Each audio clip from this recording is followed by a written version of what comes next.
வணக்கம். எதிர்காலம் கணிக்க முடியாது, ஆயினும் கற்பனை செய்யக்கூடியவைதான். நம் எதிர்காலம் பற்றி நாமே கற்பனை செய்வதே தனி சுகம்.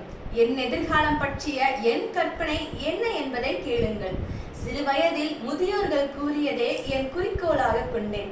அதாவது, பெற்றோர்களுக்கு நல்ல குழந்தையாக விளங்க வேண்டும், ஆசிரியருக்கு நல்ல மாணவியாக இருக்க வேண்டும், முதியோர்களை மதிக்க வேண்டும் என்பவை அவற்றில் அடங்கும். இவையெல்லாம் ஒரு புறம் இருந்தாலும் என் வாழ்க்கை லட்சியம் மருத்துவராவதுதான். தினம் தினம் செய்தியில் எவ்வளவோ மக்கள் நோயால் இருப்பதை காண்கிறோம். எத்தனையோ மக்கள் தகுதி வாய்ந்த மருத்துவர் இல்லாமல் இறக்கிறார்கள். சில மக்கள் தவறான மருத்துவம் மூலம் இயற்கை எய்தினார்.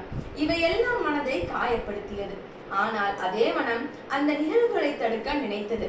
தாமே அந்த நிகழ்வை தடுக்க மருத்துவராவதே சரியான முடிவு என எண்ணினேன். ஆனால் மருத்துவராவது மட்டுமே இதன் தீர்வாக அமையாது. மருத்துவரானால் இந்நாட்டில் உள்ள அனைவரும் நம் விழிப்புணர்வை புரிந்து கொள்ள மாட்டார்கள். அதனால் போட்டித் தேர்வுக்கு படித்து மாவட்ட ஆட்சியர் ஆக வேண்டும் என எண்ணினேன். மக்கள் மருத்துவமனைக்கு நகரங்களை நோக்கி செல்வர்.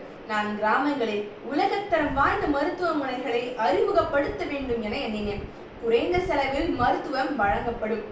தகுதி வாய்ந்த மருத்துவர்கள் நிர்ணயிக்கப்படுவர். கிராம மக்கள் பார்க்கும் வகையில் குறைந்த செலவில் மருந்து மாத்திரைகள் வழங்கப்படும். நோயற்ற வாழ்வே குறைவற்ற செல்வம். இந்த பாரத நாட்டை நோயற்ற நாடாக மாற்றுவேன். தர்மத்தையே என் வழிபாதையாக கொண்டு என் பாரத நாட்டை வெற்றி பெற செய்வேன். நன்றி.